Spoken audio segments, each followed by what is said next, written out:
So we're going to get this panel started with Professor Jocelyne Cesari, who is the Chair of Religion and Politics at the University of Birmingham.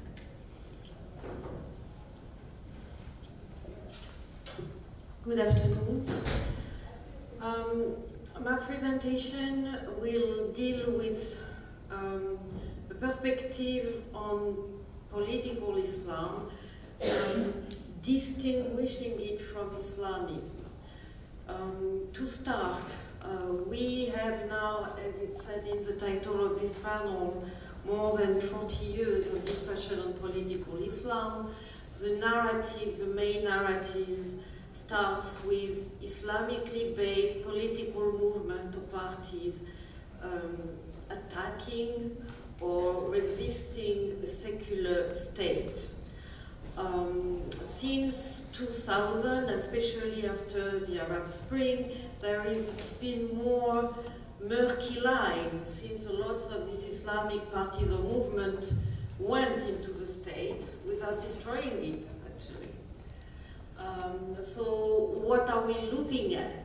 And then the second murky line is the fact that these movements are not only national, but have become global and transnational.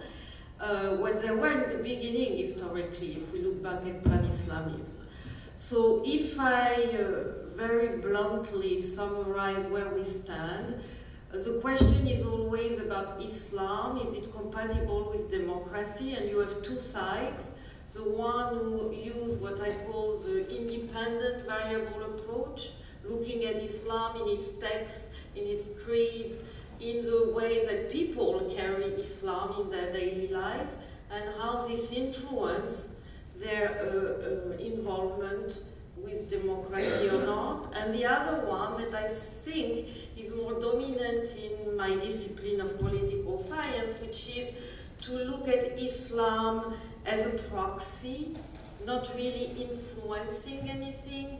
It's more the social movement approach, like Islam is framing grievances, but Islam is really not such an important topic. And you may recall the debate around ISIS when ISIS peaked, I think it was 2014.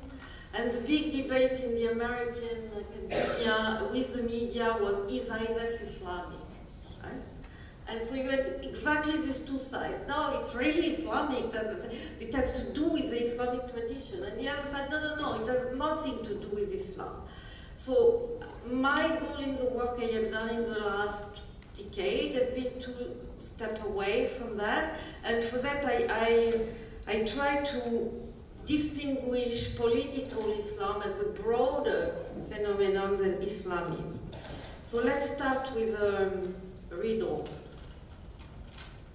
So this is a quotation. When the forces of infidelity attack the Iraqis, they will fight as they wished them to fight, and perhaps in a better way, and then their promises of faith and jihad, etc. And the jihad and struggle is to target the assembly of evil, treason, and corruption everywhere.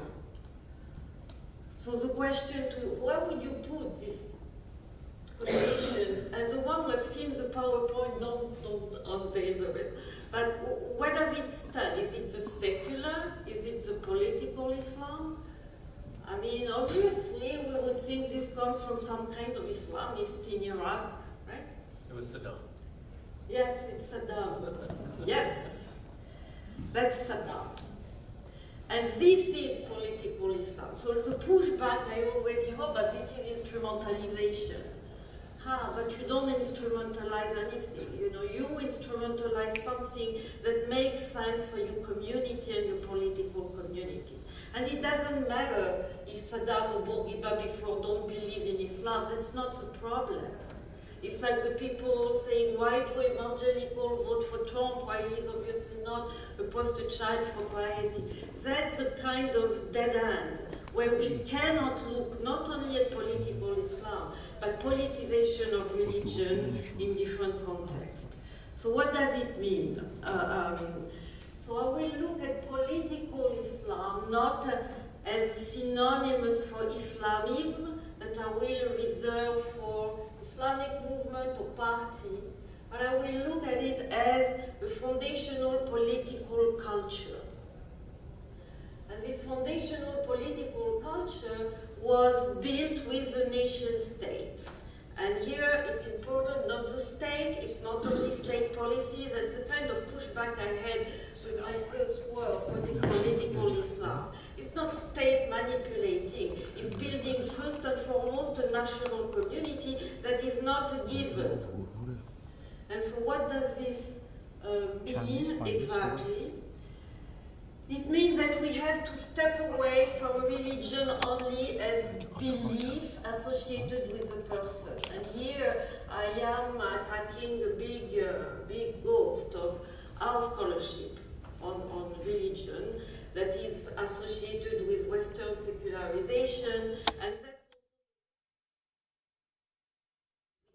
we take a sampling of people that we interview with the assumption that what they say on their personal behaviors or attitude will tell us something about more systemic trends.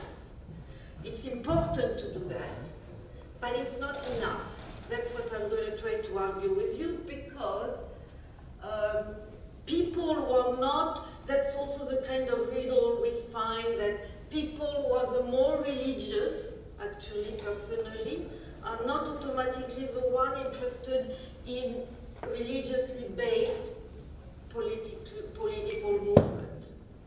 So how do you explain that? What does this mean? It means because you have the level, personal level of investment in the religion, and you have the investment at the communal level. First and foremost, religion is not a personal affair, especially when we talk about monotheism. Religion creates a community. And anthropologists, historians, specialists of religion will tell you that before the modern politic, the community that gives sense to everybody when people say we is religion, including Christianity. This is going back to the basic, that I don't want to overwhelm you with that, but it means that religion is police, not the police law enforcement, the police as community in the Aristotelian sense. Aristotle said man is so unpolitical, it's a political beast. Why? Because it's the only community that is based on the sense of right and wrong. What is not only nice or efficient to do, but what is just and unjust. All other animal communities are not based on this sense. And the first community, Durkheim, founder of sociology, interestingly, all sociologists today never look at this part of Durkheim. Yeah, I know he's a white man, positivist, but he said something on religion that echoes with all anthropological element, which is the first institution giving social cohesion to a group is religion. And anthropologists will tell you what is monotheism. It's a revelation-based community. It doesn't come for you, me, here. It comes to create a group. There is one God, one message, one people. And we have forgotten that because of our academic history, but also because of the evolution of religion in modern time. And Christianity, unlike what people think, had as much problem with the building of the nation state than Islam today or Judaism. Look at what's happening in Judaism in the nation state of Israel. Okay?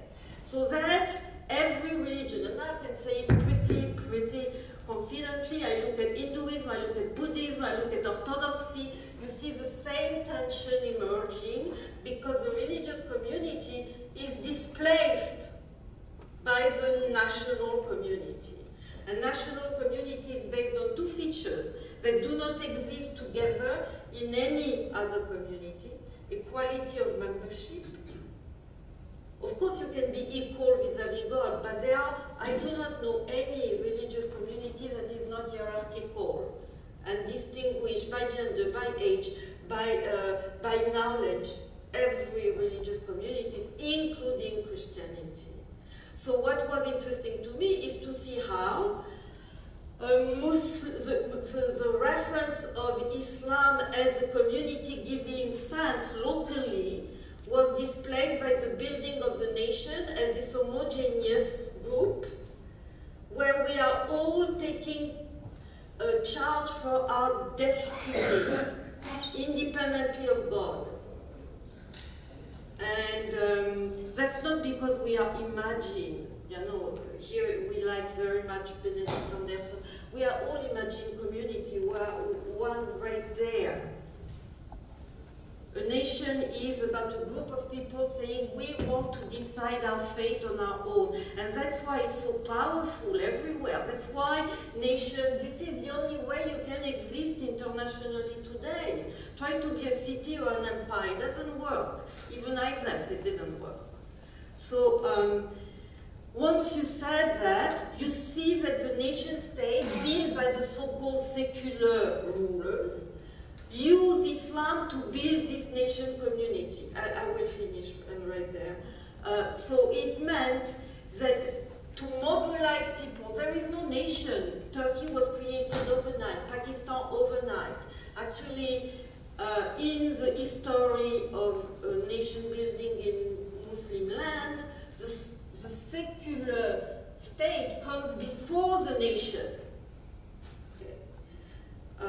So it meant that a certain number of terms that used to be invested with a traditional meaning or pre-modern meaning are still present, but they have changed meaning, and these meanings have been taught, transmitted, socialized citizen with this meaning. Ummah is a community of Muslim believers. That's a pan-Islamist modern definition of Ummah. Pre-nation, I finish soon, don't worry. Pre-nation, I am a Greek Orthodox, I am a member of the Ummah in the Caliph. That is not the definition of ISIS, because ISIS operate on this notion that the Muslim community takes its own fate in hand, which is a Rashid Rida Afghani approach, fighting against the model of the nation based on ethnicity. Sharia becomes state law. Sharia was never state law. Sharia was the monopoly of the ulema regulating local communities. Maslaha, when maslaha everybody says it's public interest. Yes, today, because the state has taken endorsed. Maslaha means the common good of the community. And this community in pre-modern or pre-national communities is plural. There are Muslim and non-Muslim in the maslaha of the community. All this is gone. So the nation-state will build a new political culture in which being a citizen and being a Muslim is connected together in a way that didn't exist in the pre-national Muslim empire. And the state is a defender, guardian of this connection. So Islamism as political movement never challenged that because it's a given. Look at Turkey. Turkey is still a secular state, but Atatürk did the job. I'm going to finish on that. What did I do? Atatürk did the job. He nationalized the Sunni institution, created the Diana. This was not an Ottoman legacy. At the same time, he pushed away Islam from the public space. But this idea, I am Turkish and I am a Sunni Muslim, that's why Alevi Kurds do not have a legal status, not because of Islam, because of Kemal Atatürk. Same thing, we can do this all over the Muslim world. I have done it. The only country that didn't create this hegemonic Islam are Indonesia, Senegal, and Lebanon. And I would say Tunisia was on the way out of that until the coup, which was very fascinating to me in the sense of repositioning the state vis-à-vis the diversity. Even if 99% of people are Muslim Muslim in Tunisia, it doesn't matter. There was this intention that I didn't see in any other country of the Arab Spring to reposition the state, to not make it the only actor in defining what is right and wrong in Islam. So, sorry, I've gone. So what does it mean concretely? Because you can say, oh, this is ivory tower kind of thing, but the reality is I have patterns and they work. You can take me at face value, but we can discuss, it's written.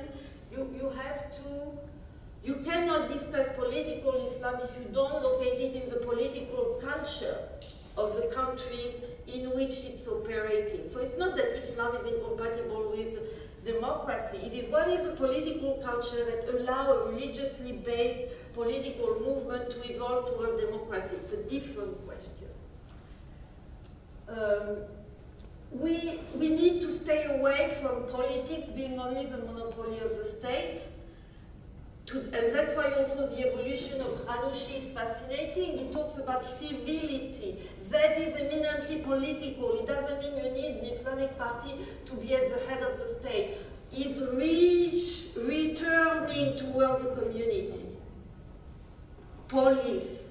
And that's why the question of dignity, social justice is important. Islamic parties lose credibility when they enter the partisan game and the state game.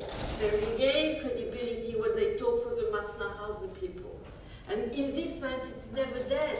It's not going to be dying for a long time. And the Arab Barometer was fascinated by the results. That's exactly what people are saying. We want social justice, we want equality. And the one that have provided this narrative are not the secular ruler. This has been the Islamist actor. And in this sense, if they stay away from the state, there is still lots of hope there. And I stop here because I can go on and on.